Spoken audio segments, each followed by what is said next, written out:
Before I start, I would like to let everyone know that I'm not sponsored in any way by any of the items I mention or review in this video, and that this is my own personal experience. Hi! So I was looking for an exercise bike in the low to mid price range that would be quiet, with low maintenance, and would display as much information as possible. The display should show cadence, RPM, and power in watts, with the ability to take heart rate from an external sensor. Calories would be nice in addition. Since I will be using the word RPM in this discussion, let me explain what it means. RPM stands for revolutions per minute and is a measure of how many times the pedals of a bicycle rotates in 1 minute. It is a useful measure of a cyclist's effort and performance, as it can be used to compare a cyclist's speed and power output. Now let's talk a little bit about resistance. As I am lighter in weight and not able to put out much power, I weigh 45 kilograms, it would make much more sense to have as many levels of resistance as possible. And here is why. If you take two bikes, both having a range going up to 1000 watts, which is typical of a lot of bikes, then a bike with 10 levels would jump 100 watts between each level, whereas a 100 level bike would jump 10 watts between each level instead. As my maximum power may be 100 watts, on a 10 level bike, level 0 would be 0 watts and level 1 would be 100 watts with nothing in between. And thus, as my typical training level is around 40 at the moment, on a 10 level bike it would be difficult to get the resistance compatible with 40 watts at about 90 RPM. Whereas a 100 level bike, I could use level 3, level 4 and level 5 to get a much better range of resistance to suit me. Magnetic resistance would be preferable because it is quiet and some bikes have a screw which moves the magnets. In theory, this would offer infinitely variable resistance, although the display only shows a fixed number of steps. In addition, magnetic resistance offers less maintenance and all reports say it is much smoother in operation. Belt drive bikes are also preferable as these offer less maintenance, quieter operation, and they are more durable, lasting up to 5 times longer than chain drives.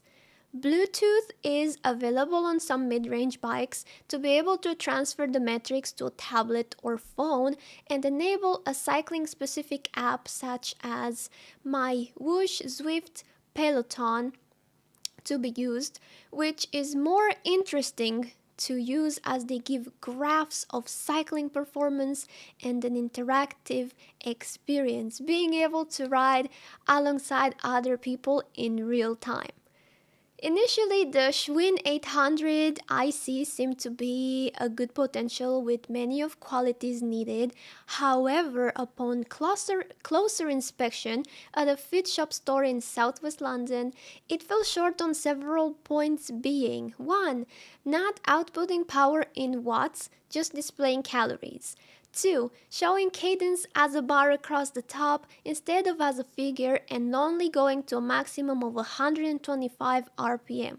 I normally cycle at around 90 RPM and do 115 regularly on higher intensity workouts, so going over 125 is important and it is far better to have this shown as a number as opposed to as a bar. Number 3, water bottles are situated so that a taller person's knees would hit them when pedaling, which is not an issue in my case, but I'm sure it would be for other people, so keep that in mind. The Schwinn did offer calibration of the resistance sensor, which would have been useful. However, it only allowed 3 attempts at doing this before locking this feature out, so I don't know what the point of that is. When inspecting the Schwinn, there was a Taurus IC70 Smart, a new bike model actually designed by FitShop, and upon inspection fulfilled the requirements by having power in watts, showing calories and cadence as a figure. Also, it was £100 cheaper, so I bought it. Now let me show you the comparison between these two bike consoles. On the left, we have Taurus IC70 Smart, where I'm cycling at a cadence of 82 RPM, providing 61 watts of power and the letter P is where the beats per minute would show if I had been wearing my heart rate monitor. The figure at the bottom left actually cycles between calories, time, and distance. The Schwinn bike console on the right shows the cadence as a bar, which does not give an exact figure, just an approximation. The bar seems to be at 75, but is it really 75? It could be 73, 74, 76. We cannot tell exactly from what the display is showing. It also seems to have a maximum of 125 RPM shown, since the bar just stops there.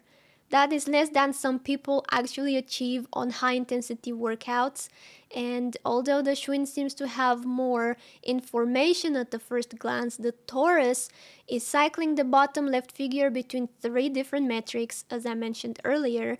Therefore, the Taurus has 8 metrics in total, whereas Schwinn has only 7. I will give them that. The Schwinn console is aesthetically pleasing, but the extra metrics and numeric cadence value from the Taurus console gives a more accurate representation of your workouts. After placing my order, the company dispatched the item the next day by courier, and it arrived very quickly without any damage. Here you can see the size of the box which arrived. It weighs about 50 kilograms and stands just over a meter tall, being about 1.5 meters in length and about 30 centimeters width. That is 3 feet by 5 feet by 1 foot approximately. Now we lift off the top, revealing all the items standing upon a base.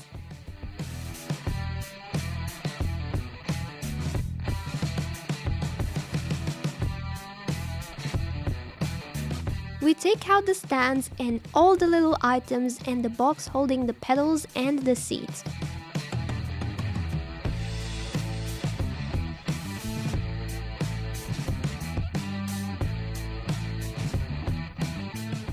Handlebars are removed and styrofoam packaging.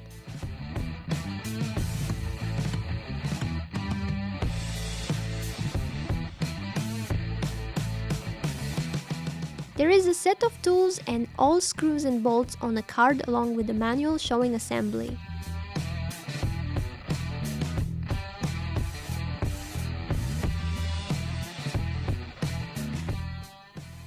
As I am not strong enough to simply lift the bike out, I laid it gently on its side. Then I removed the cardboard base, along with the seat post and styrene packaging protection before standing it upright again.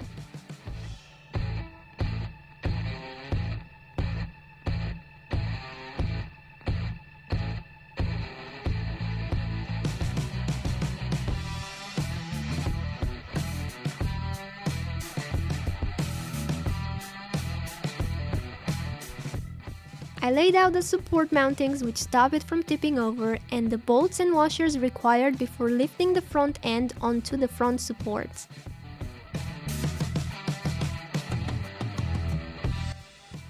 I put on first the spring washer, then the flat washer so that the flat washer will be against the machine and the spring washer will not scratch the paint on the machine when tightening.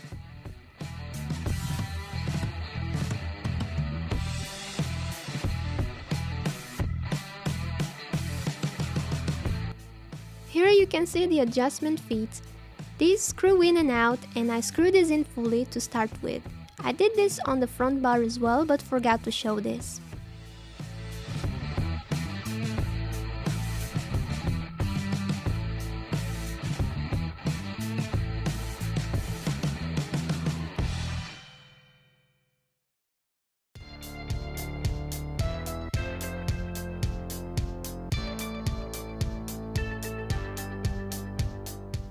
All 4 bolts are tightened. Getting ready to put the handlebars on, it's easier to have the stem higher.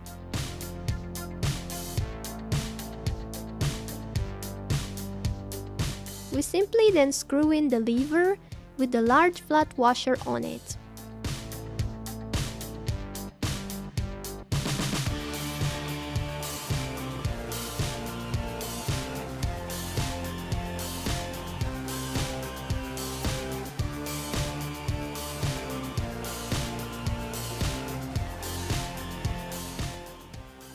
I use special pedals that allow cycling shoes to clip into them because your feet will always be in the best position and they will not slip off the pedals.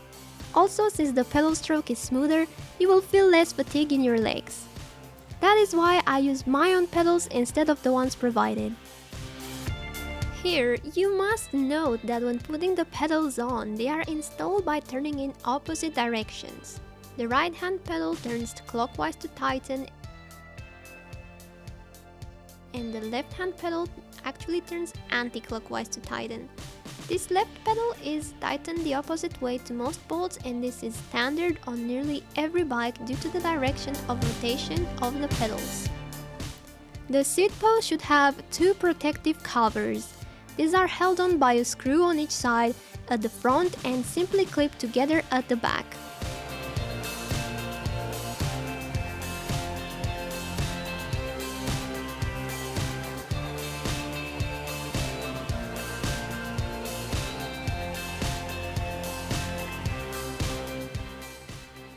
Here we unscrew the adjustment knob and pull against the spring to be able to put the seat post into the frame.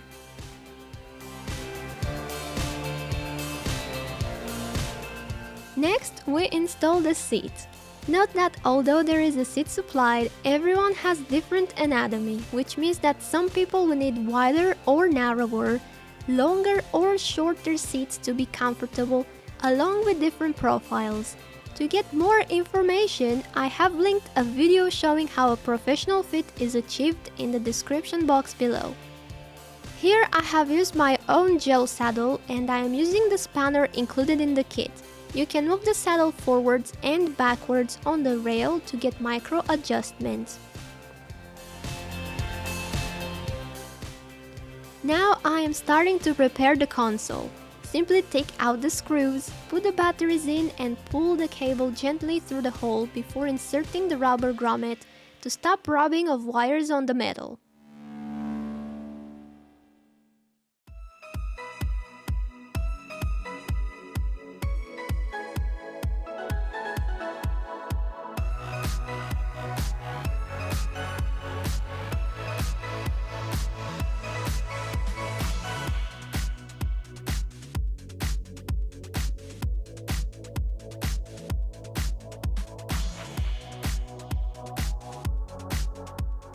Then reinstall the screws to ensure the console is on the back plate. Note here that this back plate has been modified. A cutout has been made to allow changing of the batteries whilst the console is still screwed onto the mounting plate.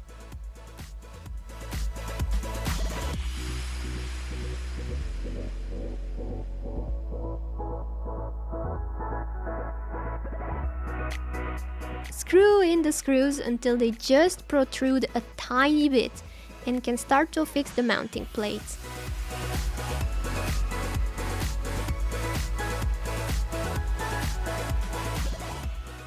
Then we can put on the mounting plate and tighten it.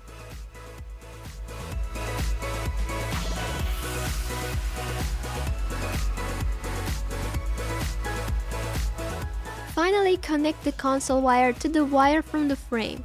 Note there is only one way this will connect, and you can see here how I do this.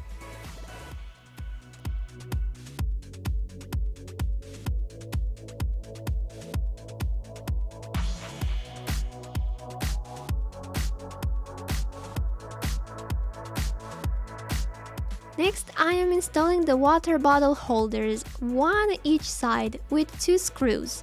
They are very easy to attach.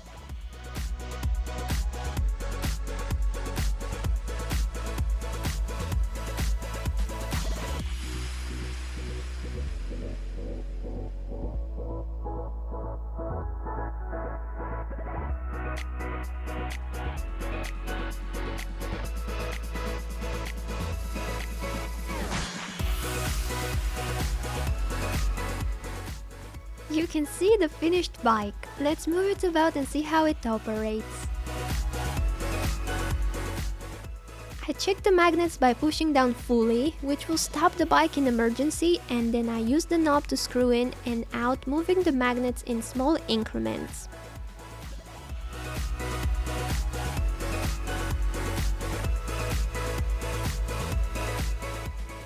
Here you can see how easy it is to move the machine on its front rollers.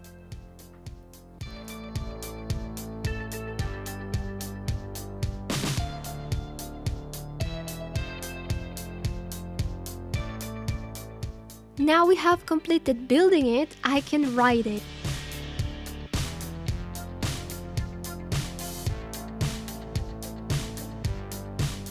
You can see how I adjust the resistance seen in the bottom left and showing the number 6. It goes from an easy level 1 to extremely hard level 100. And I screw in the resistance to increase it to level 17, where the watts output goes from around 23 to around 35. And I then take it back to a level of 5, where you can see at 65 RPM I am putting out about 25 watts.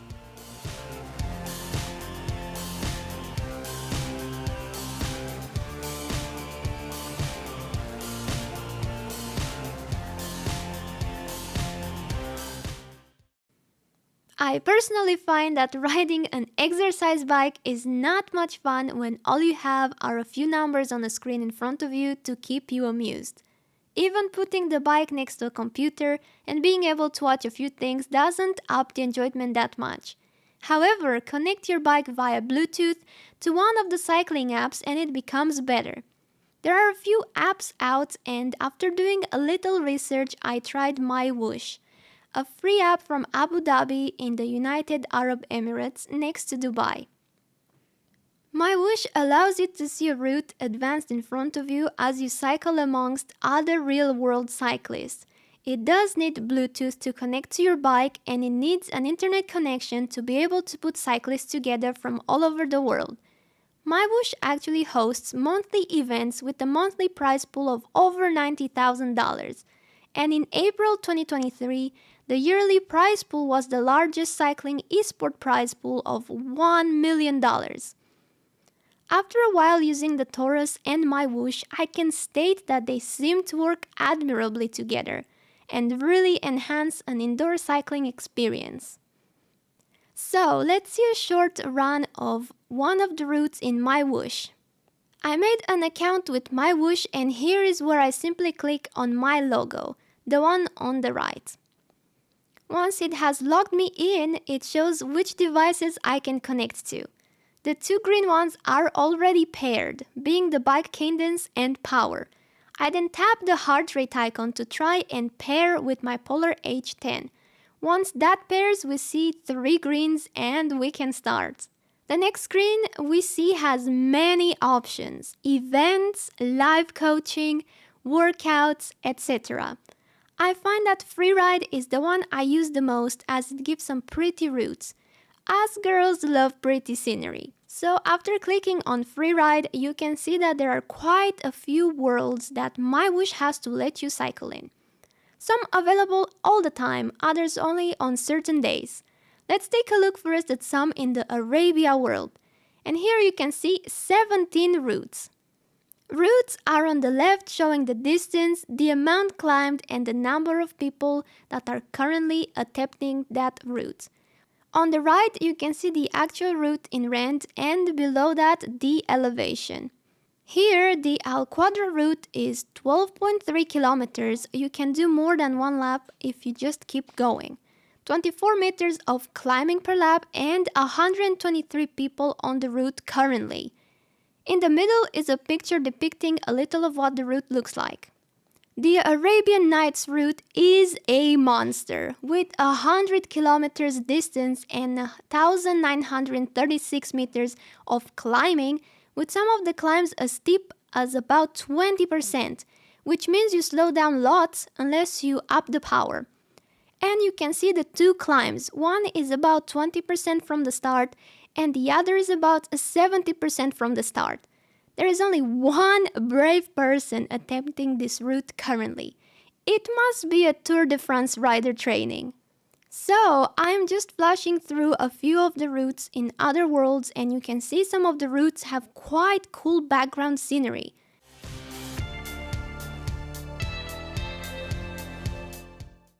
You can see also the Australia, Belgium, California, and a few others are not available today.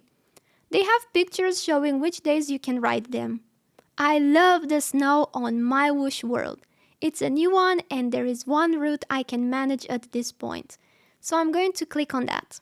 I'm going to do the Arctic Trail, which is only 5.9 kilometers per lap and with only 19 meters of climbing for this demonstration. And as you can see, it's very snowy, which is my favorite. However, I just have to show you another monster, which is Snowfall Mountain. A ride of 239.6 kilometers with nearly 9,000 meters of climbing. There are currently 29 insane people trying to go up and down the many steep climbs of this route. So I start pedaling and click the right button. I want to have some speed off at the start line, and it takes a few seconds to start the actual route. So here we go, let's just take a minute to enjoy the scenery. Here we start in the tunnel and the icy path is surrounded by snow and rocks on the side. At the top you can see I am on lap 1 and have done 0% of the route of 5.9 kilometers.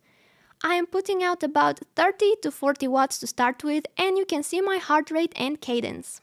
At the top right, you can see a thin white line which shows the gradient as it shows minute changes and the current gradient in percentage. Negative values mean we are going downhill. Underneath the gradient, you can see the zones. From experience, it seems that they are based upon the amount of power you are outputting in relation to the FTP, which you may have set. If you don't set it, it assumes about 125 watts. This is the amount of power you could sustain for 1 hour. I set mine a bit lower as I only weigh 46 kilograms. Most sports advice tends to recommend you do 80% of your training in Zone 2, which is not extreme, with only 20% per week on high intensity. I started in Zone 2 but have gone into Zone 3 and 4 quite quickly as I'm doing a higher level workout today.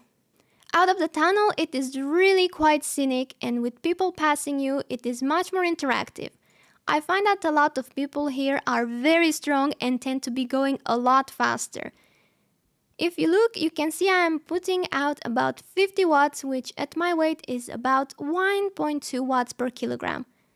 And looking at other people, you can see that they are all putting out at least 2 watts per kilogram and some more than 3. If someone weighs 100 kilograms and they are putting out 3 watts per kilogram, that means they are doing 300 watts, which is 6 times my power. Obviously, most of them must be professionals. On the left-hand side, you can see the distance covered in kilometers, then the amount climbed, and under the calories burned. This is quite accurate, providing your machine reports the power accurately as calories are a function of power. At the bottom left, you can see your current speed and average speed. So that's most of this. I will now speed up this video a little so that you can see some more of the scenery.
Here we are coming up to sprint, which is a timed section. You don't have to go faster, but I'm going to see what I can do here. You can see the distance to the start at the top left of the screen counting down. At 20 meters to go, I pedal as fast as I can to put out more than 100 watts to see if I can get to the finish of the sprint quicker. And I do a new best time of 29 seconds. The rest now is just a bit more to the end of the lap.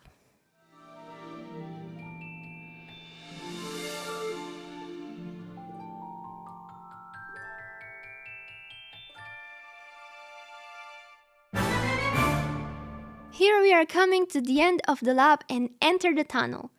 You can see the yellow finish gate, and as I go past it, the lap changes to lap 2, where I could continue if I wanted, but I had enough for today and don't want to bore everyone with more people overtaking me, so I will just hit the menu button at the bottom left, where I can see the ride statistics and click on End Ride. Now here is an important thing. I will upload this to their database so that I can go onto my browser on my computer or the tablet and see graphs of my activity.